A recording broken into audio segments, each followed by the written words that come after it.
उवाच राजपुत्रैः लोकपालविभूतिः महानुभावैः श्रीमद्भिः रोमराज्यबलोजितैः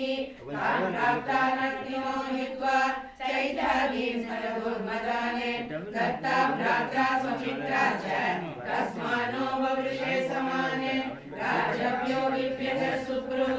समुद्रं शरणं गताने बलवद्भिकृतद्वेषाने प्रायस्त्यग्नदुर्वासनाने अस्पष्टपद्मनां पुंसाम् अलोकपदमीशाम् आस्थिता पदवीं सुप्रुः राजसीदन्ति योषितः निष्किञ्चनामयं शंसने निष्किञ्चनजनप्रियाः तस्मात् प्रायेण न ह्याद्या मां भजन्ति सुमध्यमे तयोरात्मसमं वित्तं जन्मैश्वर्यादिके भव